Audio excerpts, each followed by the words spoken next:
बहुत अच्छे होंगे। चलिए, एडीओ की हमारी क्लास चल रही है जिसमें अपन कल पहुंचे थे संस्था में जो पंची रजिस्टर बनाया जाता है उसमें क्या क्या नोट किया जाता है इसके बारे में चर्चा करना था।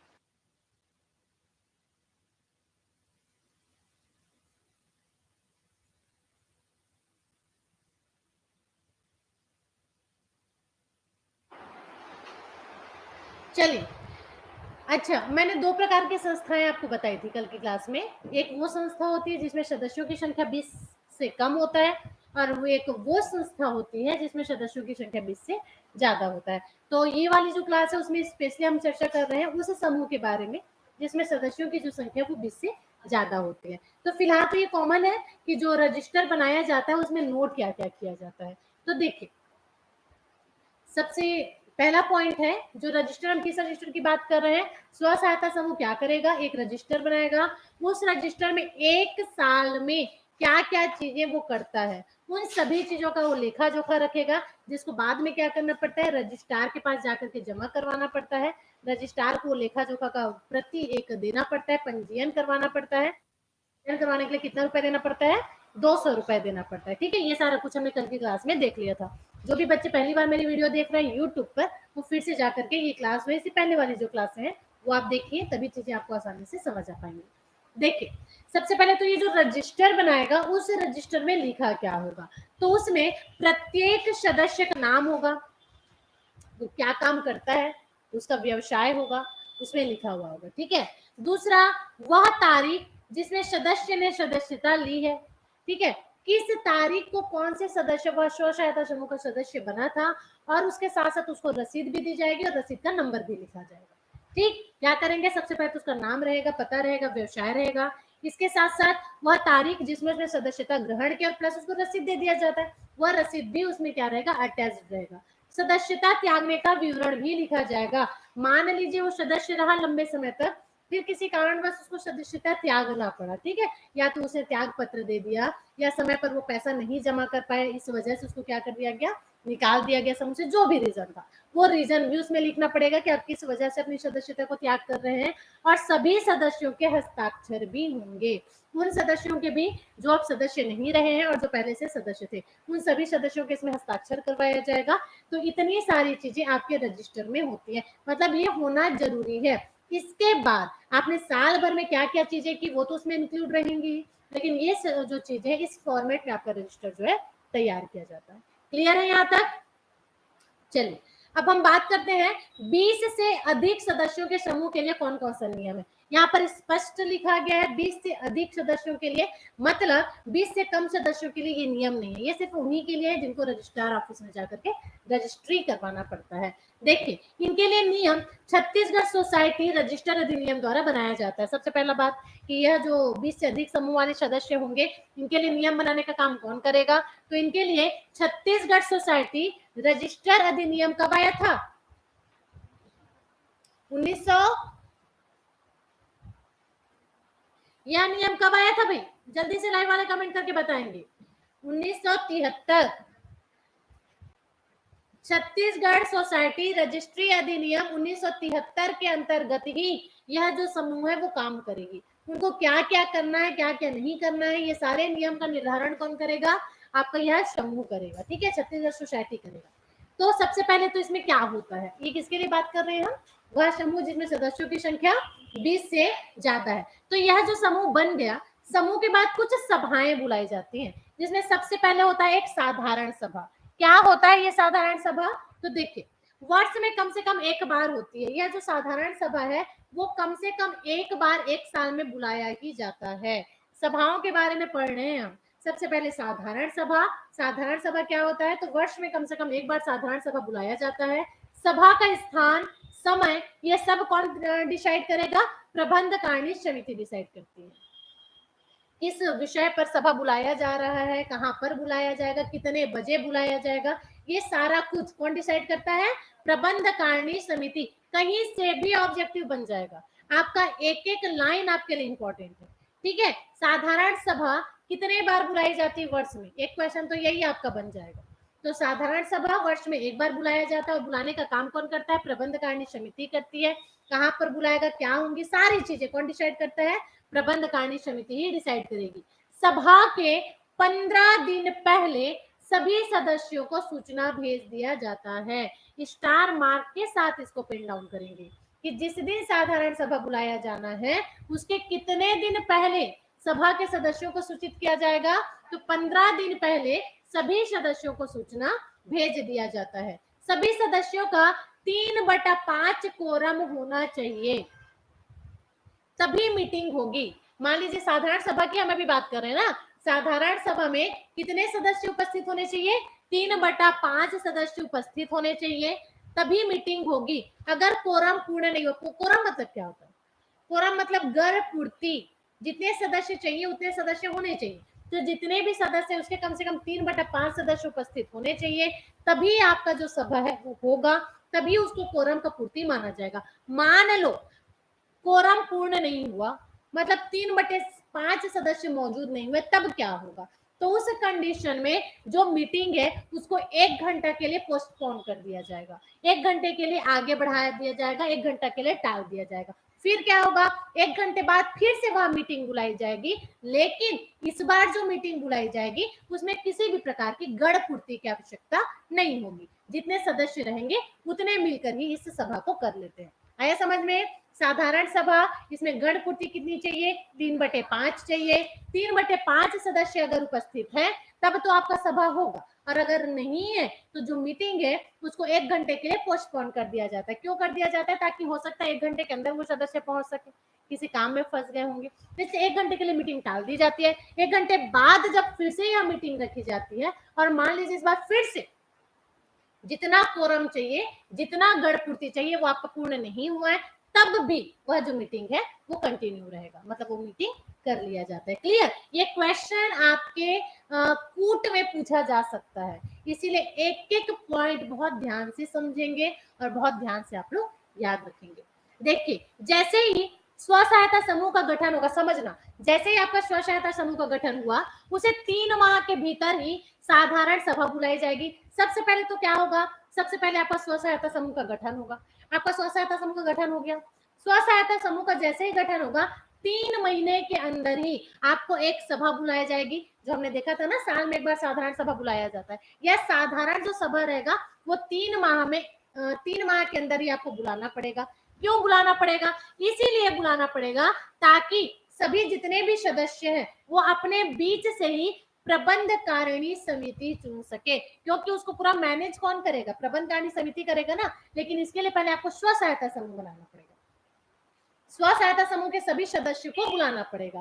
साधारण सभा आयोजित की जाएगी जिसमें सभी सदस्य आएंगे। और इस सभा में होगा क्या? तो इसी सभा में सभी सदस्य आपस में मिलकर के प्रबंधकारिणी समिति चुनेंगे। प्रबंधकारिणी समिति चुनेंगे मतलब प्रबंधकारिणी समिति के लिए सदस्य चुनेंगे, जिसमें प्रबंधकारिणी समिति के लिए अध्यक्ष चुना जाएगा, उपाध्यक्ष चुना जाएगा, कोषाध्यक्ष चुना जाएगा, सचिव चुने जाएंगे और अन्य सदस्य होंगे। इस प्रकार से इतने सारे लोगों से मिलकर के आपका प्रबंधकारिणी समिति बनता है। एक अध्यक्ष चुना जाएगा, कहाँ से चुन रहे हैं? सभी सदस्य अपने बीच से ही चुन रहे हैं। उपाध्यक्ष चुना जाएगा, कोषाध्यक्ष चुना जाएगा, सचिव चुने जाएंगे और अन्य सदस्य चुने जाएंगे। इतने सारे सदस्य को चुनने के बाद ही फिर आपकी प्रबंधकारिणी समिति जो है बनती है। इन सबको मिलाकर प्रबंधकारिणी समिति बनाई जाती है, जिसका गठन कौन करता है भाई? स्व सहायता समूह करता है। याद रखेंगे, प्रबंधकारिणी समिति का गठन कौन करता है? स्व सहायता समूह करता है।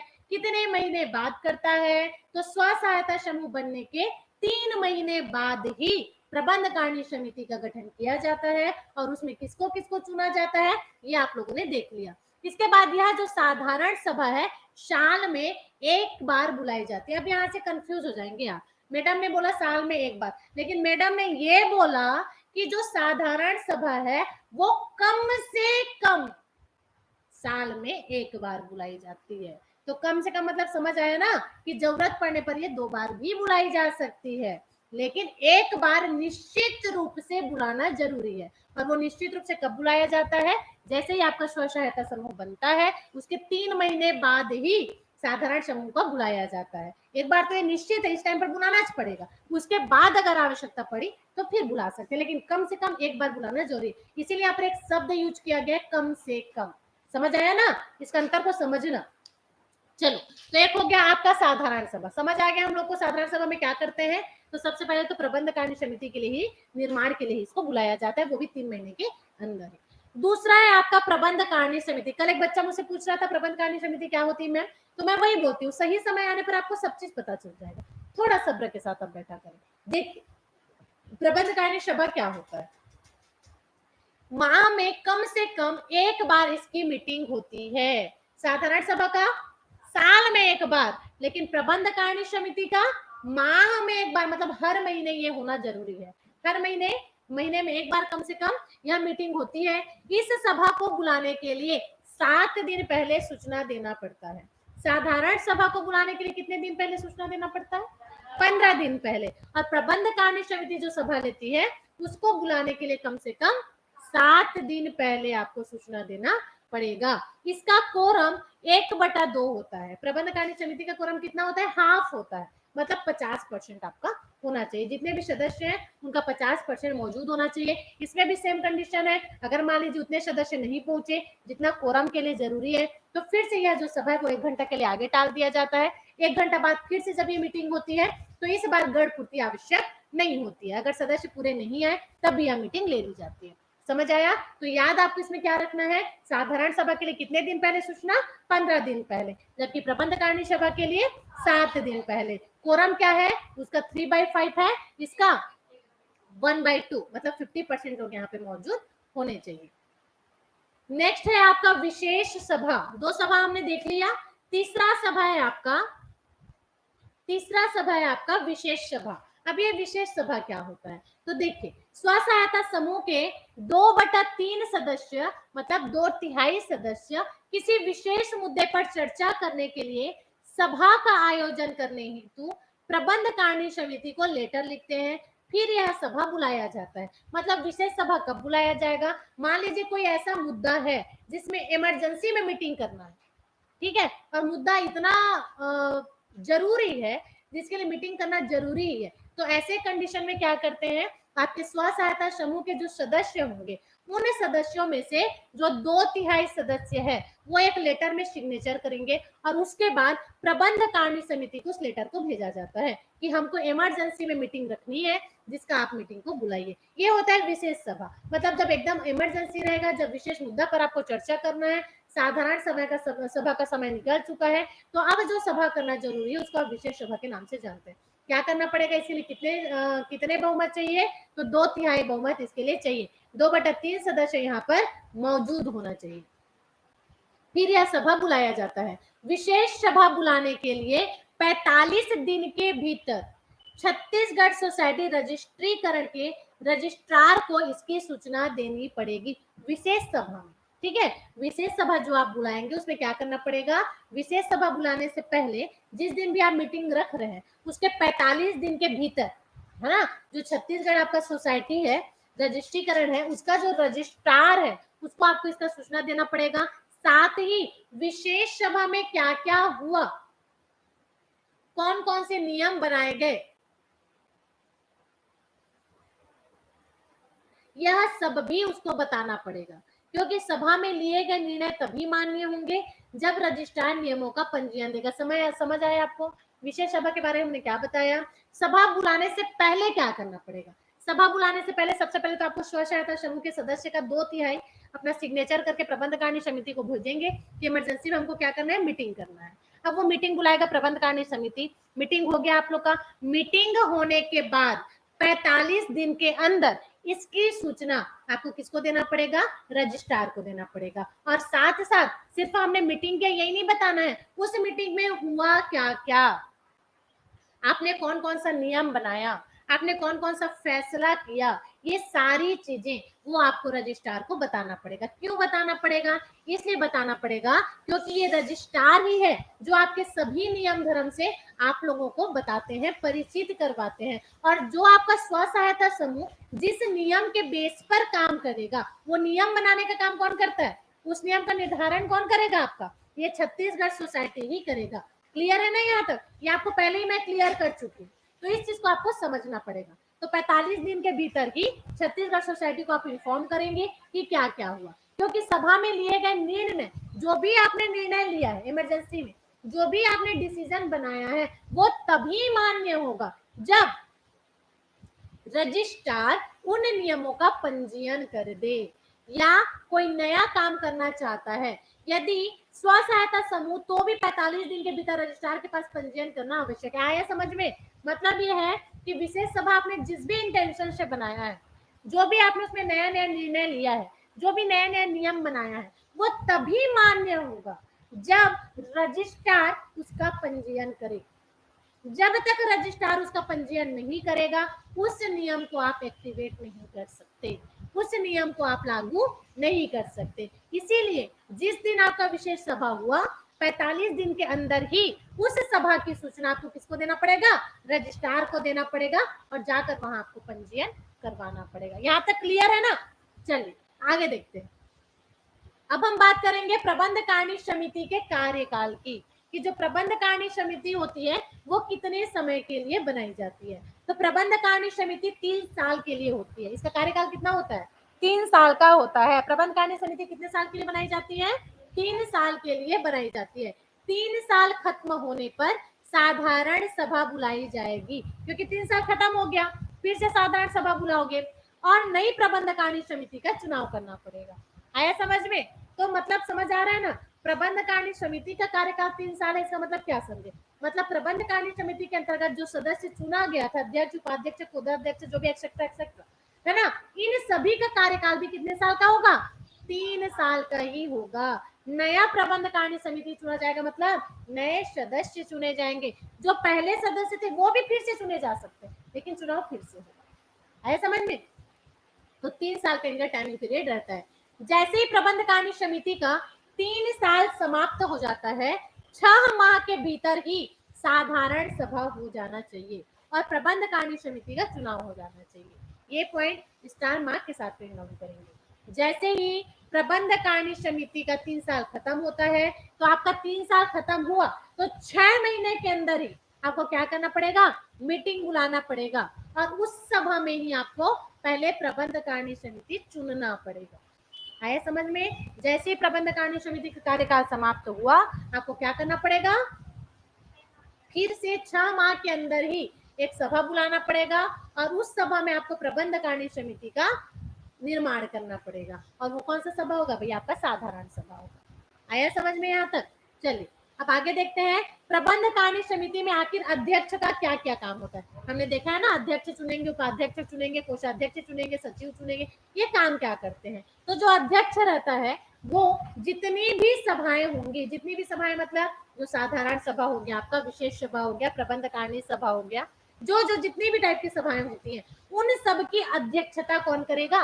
अध्यक्ष ही करेगा। इसके अलावा यदि किसी सभा में मान लो अध्यक्ष उपस्थित नहीं हो पाया है, तो अध्यक्ष की जगह अध्यक्षता कौन करेगा? भाई उपाध्यक्ष करेगा। अब उपाध्यक्ष जो है अध्यक्ष का रोल निभा रहा है, मतलब अध्यक्ष के जितने पावर है वो किसको दे दिए जाएंगे? उस टाइम उपाध्यक्ष को दे दिए जाएंगे। सचिव क्या करता है? सचिव को मंत्री भी कहा जाता है, याद रखेंगे, सचिव को ही मंत्री भी कहा जाता है। इसका काम किसी भी सभा का आयोजन करना, अर्थात सभा को बुलाना होता है।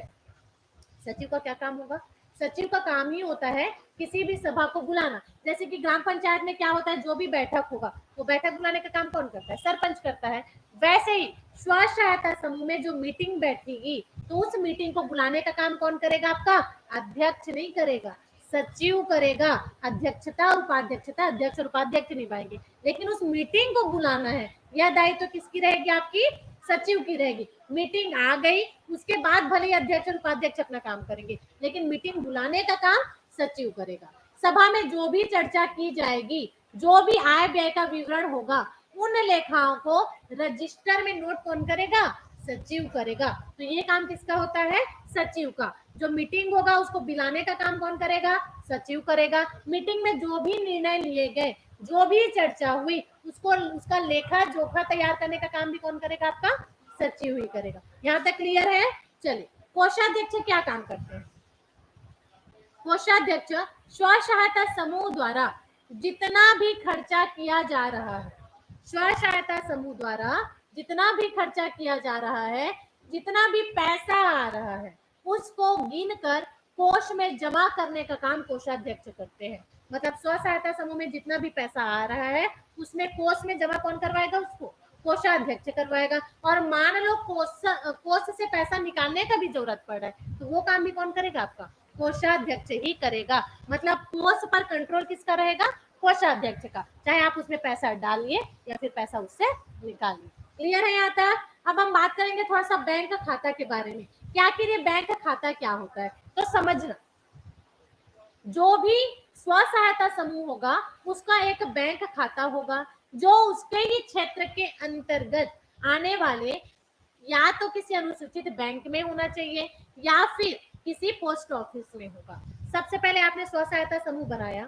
स्व सहायता समूह बनाने के बाद आपके उस समूह का एक बैंक में खाता होना चाहिए। और ये किस बैंक में होना चाहिए? आप जिस क्षेत्र में अपना स्व सहायता समूह बना रहे हैं उसी क्षेत्र का कोई भी अनुसूचित बैंक हो जाए चलेगा, या फिर पोस्ट ऑफिस में आप अपना बैंक खुलवाइए, लेकिन एक खाता खोलना आपको जरूरी है। इंपॉर्टेंट करके याद रखेंगे, बैंक खाता से पैसा निकालने के लिए अध्यक्ष या सचिव और कोषाध्यक्ष का हस्ताक्षर के बाद ही आपका पैसा निकाला जाएगा। मतलब समूह का एक खाता खुला है, समूह में जो पैसा आ रहा है उसको आप बैंक में जमा करवा रहे हैं। अब मान लीजिए आपको समूह से पैसा निकलवाना पड़ रहा है, तो उस समूह से आप पैसा कैसे निकलवाएंगे? तो उस समूह से पैसा, ऐसा पूरी कि कोई भी सदस्य गया और बोला कि मुझको इतना पैसा चाहिए, आप मुझे पैसा दे दीजिए, ऐसे तो पूरा बर्बाद हो जाएगा ना। तो उसके लिए क्या चाहिए? अगर आप समूह के अकाउंट से पैसा निकलवा रहे हैं तो उसके लिए जरूरी है कि कोषाध्यक्ष का सिग्नेचर होना चाहिए। और कोषाध्यक्ष के साथ साथ या तो आप अध्यक्ष का सिग्नेचर करवाइए या आप सचिव का करवाइए, दोनों चलेगा। अध्यक्ष का हो या सचिव का हो, कोई एक, ठीक है। कोषाध्यक्ष कंपलसरी है, कोषाध्यक्ष का सिग्नेचर होना जरूरी है, क्योंकि कोष पर कंट्रोल कौन करता है? कोषाध्यक्ष करता है। और कोषाध्यक्ष के साथ साथ या तो आप अध्यक्ष का साइन उसमें करवाइए या फिर सचिव का सिग्नेचर आप उसमें करवाइए। उसके बाद ही आप स्व सहायता समूह के खाते से पैसा निकाल सकते हैं। क्लियर है यहाँ तक? आपको स्व सहायता समूह कैसे बंद हो सकता है? बंद मतलब कैसे विघटित हो जाता है? स्व सहायता समूह जो आपने बनाया है उसका विघटन कैसे होगा? तो समझना, साधारण सभा जो कि वर्ष में एक बार होता है, यदि उसमें समूह के कुल 3/5 लोग वोट दे दें, साधारण सभा जो कि एक बार होता है उसमें समूह के मान लीजिए 3/5 लोग, है ना, वोट दे दें। किस लिए वोट दे दें? इसलिए कि अब समूह को बंद कर देना चाहिए, तो वह समूह बंद हो जाएगा। मतलब यहाँ से क्वेश्चन कैसे बनेगा? क्वेश्चन सीधा पूछेगा कि किसी भी स्व सहायता समूह को बंद करने के लिए या स्व सहायता समूह के विघटन के लिए कितने सदस्यों की सहमति चाहिए? तो 3/5 सदस्यों का आपको सहमति चाहिए होगा, 3/5 सदस्यों का समर्थन आपको चाहिए होगा। उसके बाद ही कोई भी स्व सहायता समूह विघटित हो सकता है। ये जरूर से याद रखें, बहुत इंपॉर्टेंट है। स्व सहायता समूह के विघटन के लिए कितने सदस्यों का समर्थन चाहिए? तो 3/5 सदस्यों का आपको समर्थन चाहिए होगा। कुल सदस्य का ना, उपस्थित सदस्य का नहीं, कुल सदस्य जितने भी सदस्य हैं उनमें से 3/5 सदस्य का आपको क्या चाहिए होगा? समर्थन चाहिए होगा, तो समूह जो है बंद हो जाएगा। तो ऐसे में स्व सहायता समूह के पास जो भी, अगर मान लीजिए आप स्व सहायता समूह को क्या करना चाह रहे हैं? बंद करना चाह रहे हैं, तो उस समय स्व सहायता समूह के पास जो भी चल या अचल संपत्ति होगी उसका क्या करेंगे? तो उस चल या अचल संपत्ति को किसी दूसरे स्व सहायता समूह को ट्रांसफर कर दिया जाएगा, भेज दिया जाएगा कि यह जो स्व सहायता समूह थी अब क्या कर दी जा रही है? विघटित की जा रही है, बंद की जा रही है। तो जो भी चल अचल संपत्ति बना था उसी के समान चल रहा है, एक और स्व सहायता समूह को उसको भेज दिया जाएगा। तो ये जो स्व सहायता समूह को चल अचल संपत्ति भेजने का जो कार्यक्रम चल रहा है ना, ये किसके देखरेख में चलेगा? किसकी उपस्थिति में चलेगा? ये भी आपके लिए बहुत इंपॉर्टेंट क्वेश्चन है। तो यह जो कुछ भी चलेगा, है ना, कि एक स्व सहायता समूह का जो भी संपत्ति है उसको दूसरे स्व सहायता समूह में भेज रहे हैं, तो इसके लिए किसकी उपस्थिति होनी अनिवार्य है? तो जो आपके फर्म और सोसाइटी का रजिस्ट्रार होगा उसकी उपस्थिति में सब कार्य संपन्न होंगे। ठीक है, छत्तीसगढ़ सोसाइटी या फर्म का जो रजिस्ट्रार होगा, जिसके पास अपने सारा क्या क्या पंजीयन वंजीयन का लेखा जोखा आपका है, वह उपस्थित होगा। उसी की उपस्थिति में यह चीज क्लियर होगा कि इस स्व सहायता समूह की जो संपत्ति है उसको हम दूसरे स्व सहायता समूह में क्या कर रहे हैं? भेज रहे हैं। तो किसकी उपस्थिति आवश्यक है? फर्म एंड सोसाइटी के जो रजिस्ट्रार होंगे उनकी उपस्थिति में ये सारा कार्य जो है संपन्न होता है। उसके बाद इतना हो गया ना, फाइनली स्व सहायता समूह जो है आपका विघटित हो जाएगा इतना करने के बाद में। तो यहाँ से देख सकते हो आप लोग कि कितने इंपॉर्टेंट क्वेश्चन आपके बन सकते हैं, है ना। तो इतना समर्थन चाहिए विघटन के लिए, समूह बनाने के लिए कितना चाहिए, साधारण सभा के लिए कितना सदस्य उपस्थित होना चाहिए, गढ़ पूर्ति के लिए क्या चाहिए, एक जगह से दूसरे जगह पर अगर आप संपत्ति को भेज रहे हैं तो किसकी उपस्थिति अनिवार्य है, ये सारी चीजें आपके लिए एग्जाम के पॉइंट ऑफ व्यू से बहुत ज्यादा इंपॉर्टेंट है। प्रबंध कारिणी समिति का क्या रोल होता है, ये सब भी आपके लिए इंपॉर्टेंट है, क्योंकि विशेष सभा को बुलाएगी कौन, आपका प्रबंध कारिणी समिति बुलाएगा ना। हालांकि बुलाने के लिए ये लोग रिक्वेस्ट कर सकते हैं एप्लीकेशन दे करके, लेकिन बुलाएगा कौन, विशेष समिति ही आपका प्रबंध कारिणी समिति विशेष सभा का आयोजन करेगी। क्लियर है। और उस समिति को बैठक को बुलाने का काम कौन करेगा, आपका सचिव करेगा। चलिए अब बात करते हैं हम विवाद की। जैसे मान लीजिए कहीं पर कोई विवाद की स्थिति आ जाती है, तब क्या होगा। स्व सहायता समूह में कोई मीटिंग होती है मान लीजिए, है ना। तो स्व सहायता समूह में जो भी मीटिंग होगी, उसमें जो भी डिसीजन लिया जाता है, उसमें जो भी निर्णय लिया जाता है, तो यह निर्णय किस आधार पर लिया जाता है, यह जो निर्णय लिया जाता है वो आपके बहुमत के आधार पर लिया जाता है। कोई भी डिसीजन होगा, वोटिंग करोगे आप, जिस भी पक्ष को वोट ज्यादा मिलेगा, बहुमत ज्यादा मिलेगा, उसको क्या कर दिया जाता है, वह जो है आपका पास हो जाता है ना।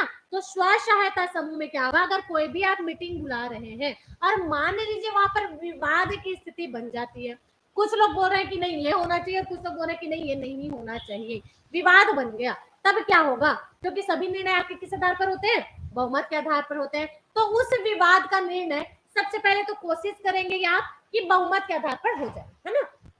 लेकिन अगर बहुमत से भी ये निर्णय आपका नहीं हो पाता है, तब क्या करेंगे, तो फर्म्स एंड सोसाइटी के जो रजिस्ट्रार होंगे उसके पास ये केस चला जाएगा और पूरा पावर भी रजिस्ट्रार को मिल जाएगा और अंतिम निर्णय भी आपका रजिस्ट्रार का होगा।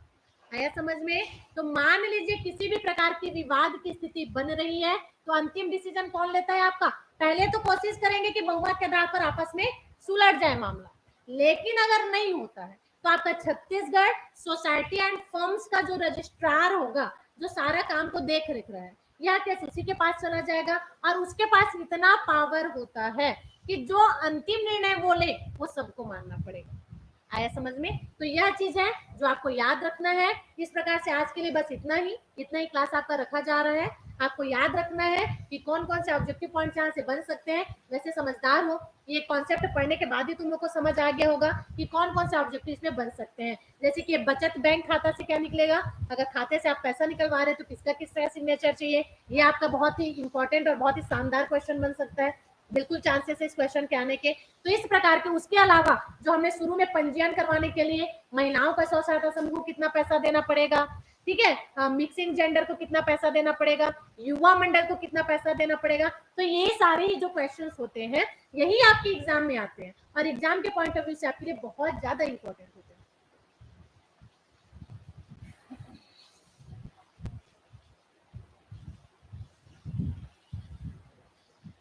ठीक है, अपलोड करवाया जाएगा, आप लोग का पीडीएफ अपलोड करवा देंगे, है ना। नहीं, एमसीक्यू अभी नहीं होगा बच्चे, एमसीक्यू को हम बाद में करवाएंगे, पहले आप कॉन्सेप्ट क्लियर कर लीजिए, उसके बाद फिर एक सीरीज चलेगी जिसमें सिर्फ एमसीक्यू ही किया जाएगा। आपको क्या करना पड़ेगा, अभी जितना कॉन्सेप्ट पढ़ाया जा रहा है उतना आपको पहले याद करना पड़ेगा, ठीक है।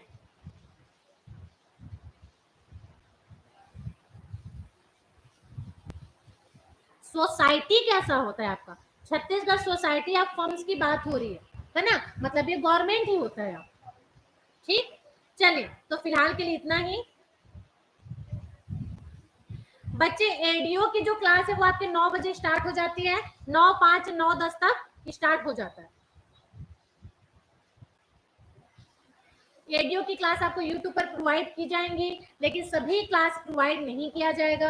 अगर आप एडीओ का प्रिपेयर करना चाहते हैं, हमारे साथ जुड़ करके करना चाहते हैं, तो बेटर है आप एप्लीकेशन से हमारा क्लास ज्वाइन कीजिए। एप्लीकेशन से अगर आप क्लास ज्वाइन करते हैं तो एक भी पार्ट आप मिस नहीं करेंगे, क्योंकि सारी क्लासें आपको यूट्यूब पर प्रोवाइड नहीं की जाएंगी। क्लियर है। चलिए तो फिलहाल आज के लिए इतना ही। किसी भी प्रकार का इंक्वायरी के लिए आपको डिस्क्रिप्शन में नंबर दिया हुआ है, नहीं दिया हुआ है तो नंबर आप पेन डाउन कर लीजिए, मैं बोल रही हूँ 9300 4 x 939, ये नंबर है, इस पर डायरेक्ट कॉल कर सकते हैं। कॉल रिसीव नहीं हुआ मान लीजिए, व्हाट्सएप पे आप मैसेज शेयर दीजिए, हमारे साइड से आपको कॉल बैक मिल जाएगा। क्लियर है?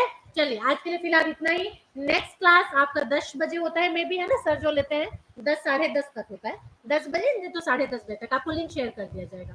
तो आज के लिए फिलहाल इतना ही, मिलते हैं इवनिंग में। फिर अब मेरी क्लास इवनिंग में स्टार्ट होगी, 5 से 6 या 6 से 7 देखते हैं, मैथ्स की क्लास होगी, उसके बाद फिर इंडियन हिस्ट्री का आपका क्लास चलेगा। क्लियर? तो जो जो बच्चे मैथ्स पढ़ना चाहते हैं, है ना, तो 6 से 7 मैथ्स की क्लास प्रोवाइड की जाएगी, जिसमें अभी हमारा टॉपिक चल रहा है मिक्सचर एंड एलिगेशन का। ठीक है, तो आप लोग जरूर से आए, जिसको जिसको पढ़ना है। चलिए, उसके बाद फिर इंडियन हिस्ट्री की क्लास होगी। तो फिलहाल आज के लिए इतना ही, मिलते हैं नेक्स्ट क्लास में। चलिए, हिंदी का क्लास देखेंगे बच्चे, जब समय मिलेगा तब ले लेंगे। फिलहाल आपका सिलेबस कंप्लीट करवाया जा रहा है, एक सब्जेक्ट कंप्लीट होगा तब दूसरा सब्जेक्ट स्टार्ट होगा। खैर, उसका टेंशन आपको लेने की जरूरत नहीं है कि कौन कौन सा सब्जेक्ट का कब कब पढ़ा जाएगा। आप लोग को पहले नोटिफिकेशन भेज दिया जाएगा कि आज किस चीज की क्लास है, बस आप उस पर फोकस कीजिए, बाकी कब कौन सा क्लास लेना है वो हम लोग देख लेंगे। क्लियर? चलिए, मिलते हैं नेक्स्ट क्लास में।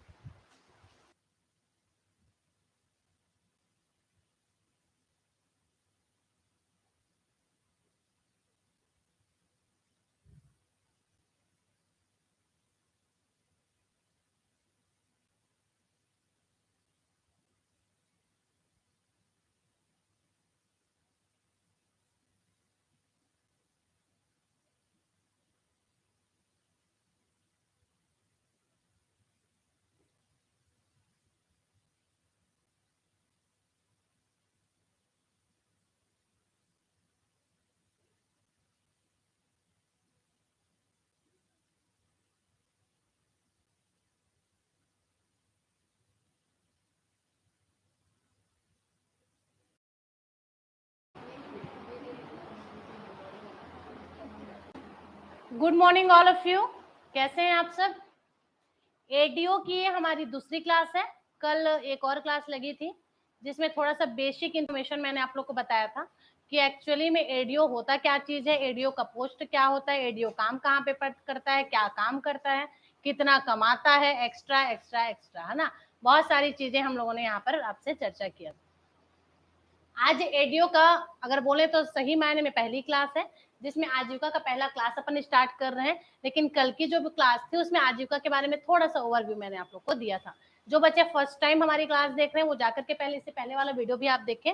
उससे होगा ये कि उस पर एक तो मैंने एडीओ का सिलेबस चर्चा किया हुआ है कि सिलेबस कैसे 5 पार्ट में डिवाइडेड है। दूसरा, एडीओ होता क्या है, कहाँ काम करता है, किस लेवल का होता है, इन सभी बातों पर भी कल की क्लास में हमने चर्चा किया था। प्लस आजीविका के बारे में भी थोड़ा सा चर्चा हमने किया। ठीक है, चलिए आज अपने को देखना है आजीविका का पहला चैप्टर हमने लिया है स्व सहायता समूह के बारे में। स्व सहायता समूह क्या होता है? स्व सहायता समूह मतलब इसको सेल्फ हेल्प ग्रुप कहा जाता है। स्व मतलब स्वयं, स्वयं को हम इंग्लिश में सेल्फ कहते हैं ना। सहायता मतलब हेल्प हो गया और समूह मतलब ग्रुप हो गया। तो स्व सहायता समूह को सेल्फ हेल्प ग्रुप कहा जाता है। तो आज का हमारा चैप्टर इसी के ऊपर है। आ जाइए, इसी पर हम लोग आज चर्चा करेंगे। तो देखते हैं सेल्फ हेल्प ग्रुप है क्या चीज। गुड मॉर्निंग जी, गुड मॉर्निंग, सभी को गुड मॉर्निंग है। जल्दी से बच्चे लाइव आ जाएंगे।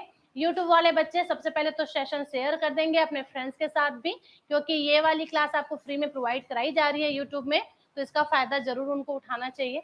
पर जो जो बच्चे एडीओ का क्लास ज्वाइन नहीं कर पाए अभी तक, वो भी क्लास ज्वाइन कर सकते हैं। तो आप लोग का बस 2 काम रहता है, एक तो आपको लाइक करना है और दूसरा शेयर करना है। ठीक है, और इतना तो कर ही सकते हो, है कि नहीं? चलिए देखते हैं सेल्फ हेल्प ग्रुप क्या होता है, या स्व सहायता समूह किसको कहते हैं। स्व सहायता समूह मतलब अपनी सहायता करने के लिए जो समूह बनाया जाता है उसे ही स्व सहायता समूह कहा जाता है। ठीक है, देखिए स्व सहायता समूह का तात्पर्य है कि मान लो 20 लोग है, समझना मेरी तरफ, है ना। स्व सहायता समूह हम किसको कहेंगे? जो इसका अर्थ निकल रहा है ना, बस वही इसका मतलब है। स्व सहायता समूह मतलब स्वयं की सहायता करना। जैसे कुछ लोग होते हैं जिनके पास पैसे की कमी होती है, जो सही तरीके से अपना जीवन यापन भी नहीं कर पाते हैं। वो चाहते तो बहुत कुछ करना है लेकिन कुछ कर नहीं पाते हैं। इसका सीधा सा कारण एक ये होता है कि उनके पास पैसे की कमी होती है। पैसे की कमी होने की वजह से वो कुछ काम नहीं कर पाते हैं, चाहते हुए भी काम नहीं कर पाते हैं। जैसे मान लो एक व्यक्ति है जिसके पास मात्र 100 रुपए है, अब वो 100 रुपए में करेगा क्या? अपने परिवार का जीवन यापन करना है, लेकिन वो उस 100 रुपए में करेगा क्या? ठीक है, कुछ नहीं कर पाता है। वैसे ही उसी व्यक्ति के जैसे मान लो 10 लोग और हैं जो अपने परिवार के लिए कुछ करना चाहते हैं, उन सबके पास भी सिर्फ 100-100 रुपए ही है, लेकिन वो लोग कुछ कर नहीं पा रहे हैं। तो ऐसे कंडीशन में क्या होता है, जब ये 10 लोग आपस में मिलते हैं और अपने अपने पैसा को जमा करते हैं, तो 10 लोग, एक आदमी के पास 100 रुपए था, 10 लोगों के पास कितना रुपए हो गया? सबके पास 100-100 रुपए है, मतलब 1000 रुपए उनके पास जमा हो गया कि नहीं हो गया? मतलब 1000 एक बहुत बड़ी अमाउंट हो गई ना उनके लिए। जिनके पास सिर्फ 100 रुपए है, उनके लिए 1000 बहुत बड़ी बात होती है। तो 100 रुपए में तो आप कुछ नहीं कर सकते थे, लेकिन 1000 रुपए में तो कुछ कर सकते हो ना। ठीक है, ये आंकड़ा हम कुछ बड़ा भी ले सकते हैं। जैसे मान लो एक एक आदमी के पास सिर्फ 500 रुपए है, 5 रुपए में वो कुछ कर नहीं पा रहे, 5 रुपए में आप क्या बिजनेस खोलोगे? ठीक है, लेकिन उसी को जब 10 लोग मिल जाते हैं, 50,000 रुपए मान लो सबको मिला करके जमा हो जाता है, तो 50,000 तो एक बहुत बड़ी राशि होती है। उन सबको मिलाकर वो कोई बहुत अच्छा सा बिजनेस स्टार्ट कर सकते हैं, कुछ भी काम कर सकते हैं। तो इसी को स्व सहायता समूह कहा जाता है। मतलब एक अकेला व्यक्ति अपनी सहायता नहीं कर सकता, लेकिन सारे लोग आपस में जब मिल जाएं तो एक दूसरे की सहायता वो लोग आराम से कर सकते हैं। तो मान लो एक छोटी सी वो लोग कोई कंपनी बना लेते हैं, कोई बिजनेस ओपन कर लेते हैं, जैसे दर्जी का दुकान ही उन्होंने खोल लिया। अब बहुत सारे कपड़ों का ऑर्डर मिल रहा है, सारे के सारे आपस में मिलकर के काम कर रहे हैं। ठीक है, या सारे लोग मिलकर के अपने ग्रुप बना लेते हैं, सरकार के पास जाते हैं, उनको उस गांव में नहर बनवाने का ठेका वेका दे दिया जाता है, सहकारिता टाइप। ठीक है, तो उनको बिजनेस भी मिल गया ना, काम भी मिल गया। अब इस काम से उनको कमाई भी होगी, जिससे उनका पैसा भी बनेगा। तो ये होता है स्व सहायता समूह। समझ आया स्व सहायता समूह क्या होता है?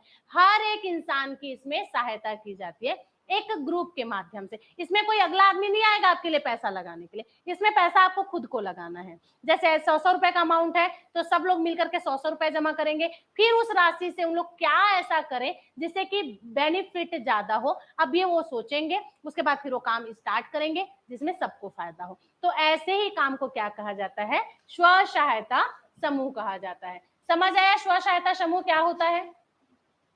हाँ जी, पूरा कोर्स कंप्लीट करवाया जाएगा, लेकिन एप्लीकेशन पर।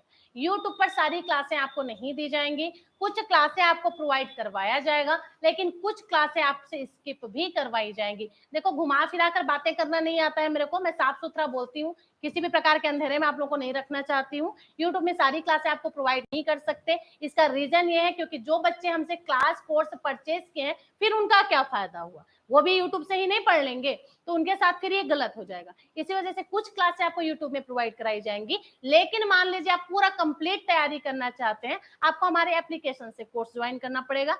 एप्लीकेशन में आपका सारा का सारा कोर्स कंप्लीट करवाया जाएगा। क्लियर है? चलिए, तो स्व सहायता समूह आपको समझ आ गया। स्व सहायता समूह का यही कॉन्सेप्ट होता है कि सारे लोग आपस में मिलेंगे, आपस में मिलकर के पैसा लगाएंगे, फिर उसी पैसा का यूज वो लोग अपने प्रॉफिट के लिए करते हैं, सभी का अपना अपना फायदा होता है, फिर उसी पैसे से वो लोग अपना जीवन यापन करते हैं। क्लियर है? आगे देखते हैं। स्व सहायता समूह में नॉर्मली 10 से 20 सदस्य ही होते हैं। अब स्व सहायता समूह में कितने सदस्य होते हैं?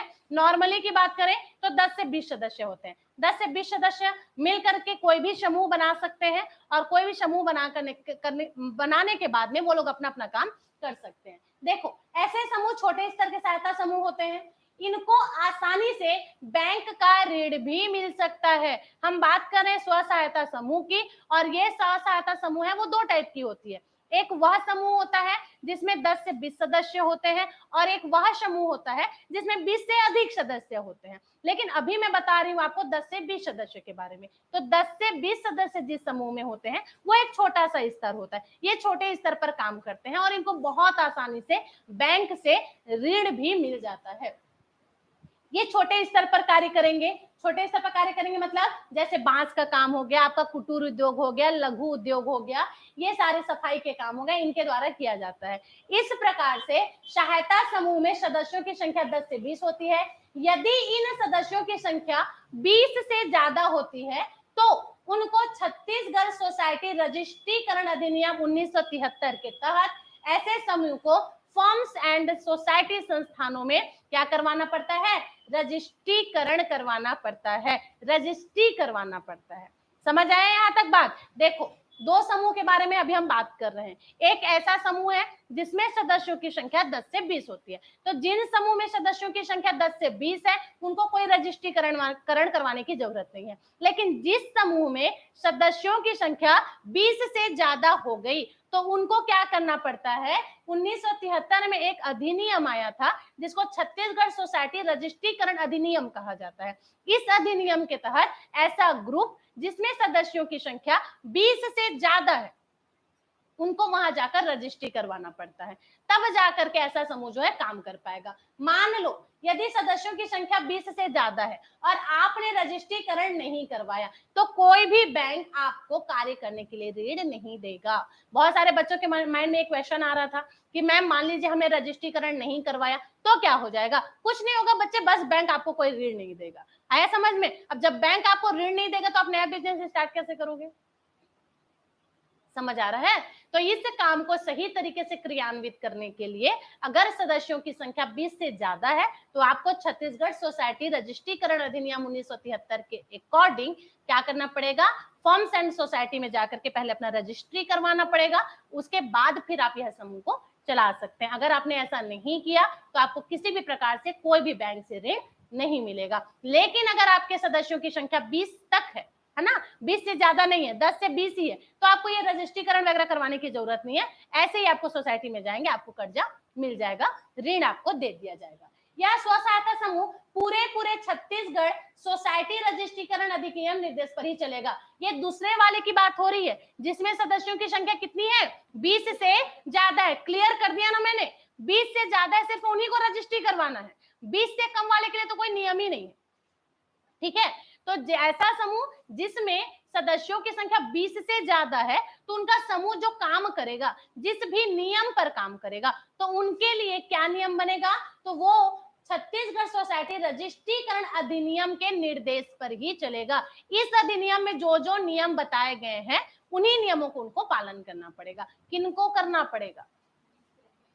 ऐसा समूह जिसमें सदस्यों की संख्या 20 से ज्यादा है। जिन सहायता समूह में सदस्यों की संख्या 10 से 20 होती है तो उस समूह के लिए नियम बनाने की शक्ति उसी समूह के पास होती है। जैसे मान लीजिए आप उस ग्रुप से हैं जिसमें सदस्यों की संख्या सिर्फ 10 से 20 है, हाँ, तो आपके लिए नियम कोई सोसाइटी आप फॉर्म नहीं बनाएगा, आपके लिए नियम आप खुद बनाएंगे। जितने सदस्य आपस में मिलकर ही अपने समूह को चलाने के लिए नियम बनाएंगे। जबकि इस समूह में सदस्यों की संख्या 20 से ज्यादा होती है, उनके लिए नियम कौन बनाता है? छत्तीसगढ़ सोसाइटी रजिस्ट्रीकरण अधिनियम के द्वारा ही निर्धारित होती है। ये दो चीजें क्लियर है क्या आप लोगों को?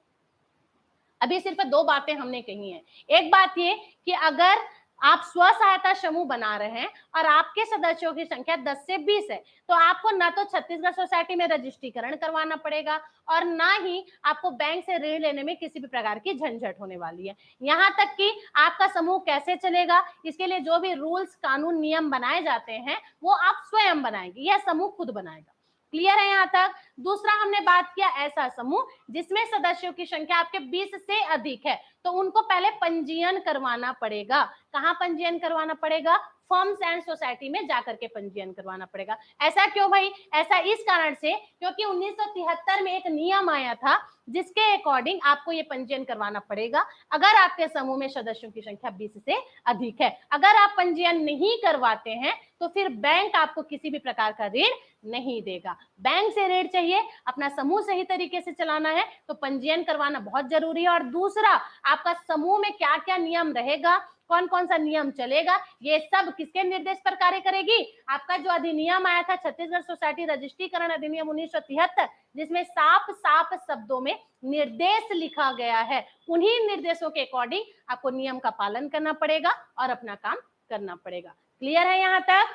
चलिए आगे देख लेते हैं। ऐसे स्व सहायता समूह जिसमें सदस्यों की संख्या 20 से ज्यादा है, ऐसा स्व सहायता समूह जिसमें सदस्यों की संख्या 20 से ज्यादा है और मेल फीमेल दोनों है ना, मिक्सिंग है, मेल भी है उस समूह में और फीमेल भी है, तो इनको फर्म्स एंड सोसाइटी में रजिस्ट्रीकरण के लिए 1500 रुपए जमा करना पड़ेगा। पंजीयन करवाने जाओगे तो फ्री में पंजीयन कर देगा क्या? समाज सेवा करने के लिए कौन बैठा रहता है आजकल? पंजीयन करवाने जाएंगे तो आपको पैसा लगेगा। और अगर मान लीजिए आप उस समूह से जुड़े हुए हैं जिसमें मेल और फीमेल दोनों है ना, तो आपको कितना पैसा जमा करना पड़ेगा? 1500 रुपए का पंजीयन करवाना पड़ेगा। ये पैसा वाला चीज आपको याद रखना है भाई, ये एग्जाम में पूछ सकता है बिल्कुल से। तो मिक्सिंग जेंडर है, वहां आपको कितना पंजीयन करवाना पड़ेगा, कितना पे करना पड़ेगा? 1500 रुपए। और यदि वह जो समूह है वो महिला स्व सहायता समूह का, सिर्फ महिलाओं का समूह है, तो ऐसी रजिस्ट्री के लिए आपको सिर्फ 250 रुपए लगेगा। अगर मिक्सिंग वाला है, मिक्स वाला है जिसमें महिला और पुरुष दोनों है, तो फिर आपको कितना पे करना पड़ेगा? 1500 रुपए। और अगर उस ग्रुप में सिर्फ महिला ही महिला है तो फिर आपको कितना जमा करना पड़ेगा? 250 रुपए। और यदि वह जो समूह है वो युवा मंडल का, मतलब युवकों का है, ठीक है, तब तो फीस और भी कम है, आपको 150 रुपए, क्योंकि सभी को पता है हमारे युवा बेरोजगार है अभी, ठीक है, तो उनसे ज्यादा पैसा नहीं लेना है भाई। तो युवा मंडल का अगर ग्रुप बना हुआ है तो आपको मात्र 150 रुपए देना पड़ेगा। समझ आया? महिलाओं के लिए कुछ ज्यादा देना पड़ेगा, क्योंकि पता है हमको भाई महिलाएं क्या करती हैं, चुरा चुरा करके पैसा रखे रहती हैं, तो कम से कम 250 रुपए तो दे ही देंगे अपने पतिदेव के पॉकेट से निकाल निकाल के, जो भी 10-20 रुपए जमा करके रखे रहती है ना, तो उनको 250 रुपए देना पड़ेगा। अब इसके ऊपर महिला, मेल और फीमेल दोनों है, मतलब पुरुष तो वैसे भी कमा रहा है और महिला तो वैसे भी चुरा रही है ना, तो 1500 रुपए तो लोग दे ही सकते हैं, समझ रहे हो? तो इसलिए उनको कितना पे करना पड़ेगा? 1500 रुपए पे करना पड़ेगा, ठीक है। अब हर कोई डिम्पी के जैसे थोड़ी ना सरकारी नौकरी पे होता है कि नहीं, जो 250 रुपए तो एक बार के पिज्जा में बर्बाद कर देती है, ठीक है। चलिए, लेकिन कभी ये नहीं हुआ कि मैडम को पिज्जा खिला दूं मैं लाकर। बोलना पड़ेगा मेरे को, बोलना पड़ेगा मेरे को, बताओ भला। डन, डन ना मतलब, चलो ठीक, इंतजार रहेगा। चलिए आगे देख लेते हैं। हाँ जी, कंप्यूटर की डिग्री भी लगेगी, लेकिन आपको, आपके पास मान लीजिए कंप्यूटर की डिग्री नहीं है तो आपको कंप्यूटर का डिग्री बनाने का समय दिया जाएगा। मतलब पहले आप एग्जाम क्लियर करेंगे, उसके बाद आपको समय दिया जाएगा ताकि आप अपने कंप्यूटर की डिग्री बनवा सकें, ठीक है, कंप्यूटर की डिग्री पा सकें। जैसे किसी भी बच्चे को कंप्यूटर का डिग्री विग्री बनवाना हो ना भाई, तो आप संपर्क कर सकते हैं, है ना, क्योंकि हमारे यहाँ कंप्यूटर का डिग्री भी दिलवाया जाता है, बनवाया जाता है, आपका एडमिशन करवाया जाता है, जल्दी से जल्दी आप लोग को डिग्री दिलाने की कोशिश भी की जाती है। तो जिसके पास भी कंप्यूटर का डिग्री नहीं होगा वो कंसल्ट कर सकते हैं हमसे। बाकी टेंशन लेने की जरूरत नहीं है, एडीओ का जैसे ही आप एग्जाम देंगे 1 साल का समय आपको दिया जाता है डिग्री वहां पर लाने के लिए। क्लियर है? चलिए नेक्स्ट है आपका, स्व सहायता समूह में किसी भी प्रकार का संशोधन करने के लिए 200 रुपए प्रत्येक संशोधन का देना पड़ेगा। समझ आया? इसका मतलब समझे? संशोधन मतलब क्या? जैसे मान लो पहले स्व सहायता समूह बना हुआ है जिसमें आपके सदस्यों की संख्या कितनी थी? 20 थी, लेकिन उसमें से अब एक सदस्य बोल रहा है कि मैं भाई सदस्यता ग्रहण नहीं कर सकता, मैं पैसा वैसा नहीं दे पाऊंगा। अब आपके सदस्यों की संख्या कितनी हो गई? 19 हो गई। तो आपको जाना पड़ेगा फिर से कहाँ? फॉर्म्स एंड सोसाइटी में, वहां फिर से आपको पंजीयन करवाना पड़ेगा, बताना पड़ेगा कि भाई हमारे सदस्यों की संख्या 20 तो थी, लेकिन किसी कारणवश सब कितनी हो गई है? 19 हो गई, मतलब संशोधन हुआ ना। तो एक एक संशोधन के लिए आपको 200 रुपए देना पड़ेगा। तो यह नियम भी आपको याद रखना पड़ेगा। आ गया समझ में? क्लियर है? महिला और पुरुष दोनों हैं जिस समूह में, उसको कितना रुपए देना पड़ेगा? कितना का पंजीयन? 1500 का पंजीयन। सिर्फ महिला महिला का ग्रुप है तो 250 का पंजीयन। युवा बेरोजगारों का समूह है तो 150 रुपए देना पड़ेगा। और उसके बाद अगर आपको संशोधन करवाना है, जितना भी करवाइए, पर संशोधन 200 रुपए देना पड़ेगा। आया समझ में? और हर बार आपको पंजीयन करवाना जरूरी है।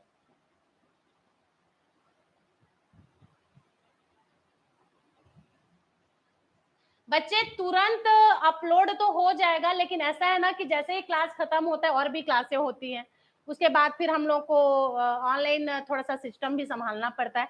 मतलब ऐसा है कि व्यस्तता पूरे दिन ही बने रहती है, लेकिन ये है कि अपलोड करने की कोशिश जल्दी से जल्दी किया जाएगा।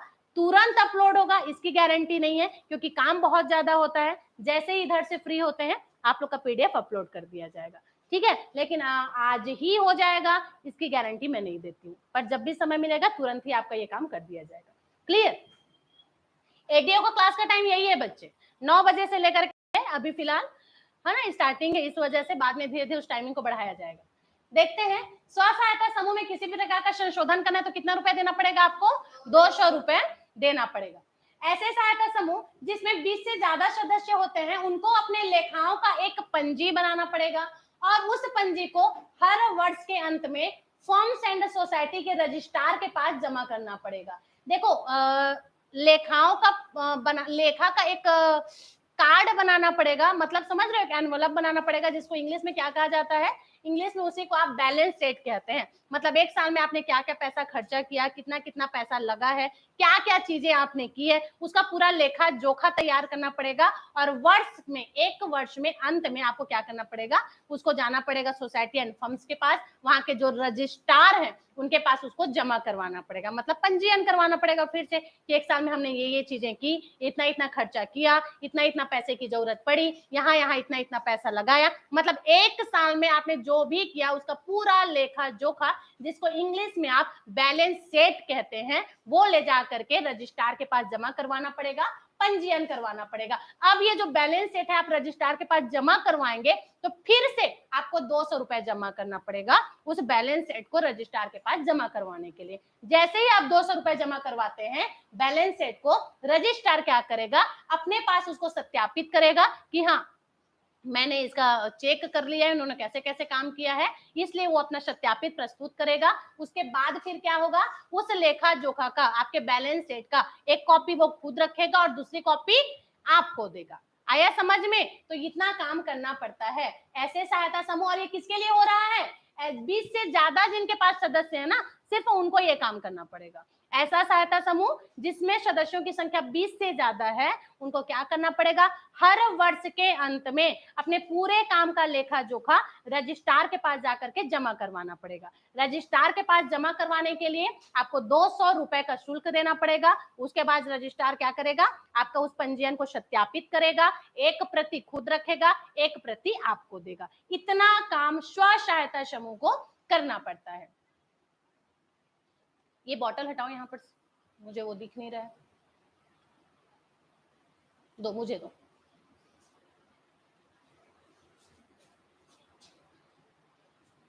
हाँ जी, मिक्सिंग जेंडर है जिसमें महिला और पुरुष दोनों भाग ले रहे हैं, उनका 1500 रुपए। ठीक है, चलिए आगे देख लेते हैं। फिर आता है हमारा महिला स्व सहायता समूह। महिला स्व सहायता समूह क्या है, थोड़ा सा महिला स्व सहायता समूह के बारे में देख लेते हैं। तो देखिए, महिला स्व सहायता समूह का कॉन्सेप्ट आपका कहाँ से आया, यहाँ से भी आपके एग्जाम में क्वेश्चन बन सकते हैं, एकदम ध्यान से समझेंगे। अभी मैं आप लोग का कॉन्सेप्ट क्लियर करवा रही हूँ, लेकिन इस गलतफहमी में आप बिल्कुल नहीं रहेंगे कि यहाँ से ऑब्जेक्टिव नहीं बनेगा। पहले आप कॉन्सेप्ट को अच्छे से सीखिए तो सही, उसके बाद फिर आपसे जब मैं ऑब्जेक्टिव करवाऊंगी तो आप पाएंगे कि अगर आपने कॉन्सेप्ट अपना क्लियर कर लिया है, मतलब मैक्सिमम क्वेश्चन आप बना पा रहे हैं। क्लियर? तो आपको टेंशन लेने की जरूरत नहीं है। एक बार आपका कॉन्सेप्ट पूरा कंप्लीट हुआ, उसके बाद आपके लिए ऑब्जेक्टिव सीरीज भी लाया जाएगा और यहीं से फिर आपका क्वेश्चन आंसर भी करवाया जाएगा। क्लियर है? लेकिन पहले आपको कॉन्सेप्ट अपना क्लियर करना पड़ेगा। हम बात कर रहे थे महिला स्व सहायता समूह के बारे में। तो देखिए, महिला स्व सहायता समूह का जो कॉन्सेप्ट है वो आपका बांग्लादेश से आया हुआ है। कहां से आया है? बांग्लादेश से। और लाया किसने? इस कॉन्सेप्ट को लाने वाले व्यक्ति का नाम है मोहम्मद यूनुस। क्या नाम है? मोहम्मद यूनुस। महिला स्व सहायता समूह का कॉन्सेप्ट हमारे यहाँ कहां से आया? बांग्लादेश से आया। किसने लाया? मोहम्मद यूनुस ने लाया। किसने लाया? मोहम्मद यूनुस ने लाया। इसी प्रकार कल्याणकारी काम करने के लिए मोहम्मद यूनुस को 2006 में नोबेल पुरस्कार से भी सम्मानित किया गया था भाई, क्योंकि ऐसे ही काम करते हैं, कल्याणकारी काम ही करते हैं। जैसे महिलाओं के लिए कुछ काम कर दिया, अच्छा काम कर दिया, महिलाओं का स्व सहायता समूह का कॉन्सेप्ट यहाँ ला दिया, अच्छा काम है ना, कल्याण वाला काम है। तो इसी वजह से कल्याणकारी काम करने की वजह से ही उनको 2006 में क्या किया गया है, नोबेल पुरस्कार से सम्मानित भी किया गया है। तो यह पॉइंट भी आप याद रखेंगे।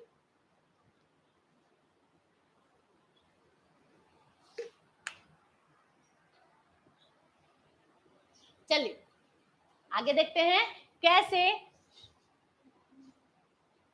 स्व सहायता समूह के सदस्य बने। अब मान लीजिए आपको स्व सहायता समूह का सदस्य बनना है, तो आप स्व सहायता समूह का सदस्य कैसे बन सकते हैं? देखिए, अगर 20 से अधिक सदस्य हैं, ये वाला कॉन्सेप्ट मैं आपको बता रही हूँ ना, स्व सहायता समूह का सदस्य बनना है और उस समूह का सदस्य बनना है जिसमें सदस्यों की संख्या आपसे 20 से ज्यादा है। यदि कोई व्यक्ति स्व सहायता समूह का सदस्य बनना चाहता है तो वह प्रबंध कारिणी समिति को एक लेटर भेजेगा। प्रबंध कारिणी समिति के पास इतनी पावर होती है कि वो आपका लेटर एक्सेप्ट भी कर सकता है और रिजेक्ट भी कर सकता है। ठीक है। प्रबंध कारिणी समिति, नाम क्या बताया मैंने, प्रबंध कारिणी समिति। मान लीजिए कोई भी व्यक्ति है जो स्व सहायता समूह का सदस्य बनना चाहता है, तो उसके लिए आपको प्रबंध कारिणी समिति को एक लेटर भेजना पड़ेगा। प्रबंध कारिणी समिति को इतनी पावर होती है कि वो आप, उसकी इच्छा है, अगर वो आपका लेटर एक्सेप्ट करना चाहते हैं तो करेगी, नहीं तो फिर वो रिजेक्ट भी कर सकती है, आप कुछ नहीं कर सकते। ठीक है, आगे देखो सदस्यता कितने प्रकार की होती है, इस पर थोड़ा सा चर्चा कर लेते हैं। तो यह आपके 20 से अधिक सदस्यों के लिए भी है और 20 से कम वाले समूह के लिए भी है, मतलब ये दोनों ही प्रकार के लिए है। तो देखिए सदस्यता कितने प्रकार की होती है, तो इस ग्रुप में एक तो होते हैं आपके संरक्षक सदस्य। संरक्षक सदस्य किसको कहेंगे हम, तो जो व्यक्ति समूह में एक ही बार में सबसे ज्यादा पैसा जमा करता है उसको संरक्षक सदस्य कहा जाता है। वह व्यक्ति जो इस समूह का हिस्सा है और एक ही बार में सबसे ज्यादा पैसा जमा करता है उसको क्या कहा जाता है, संरक्षक सदस्य कहा जाता है।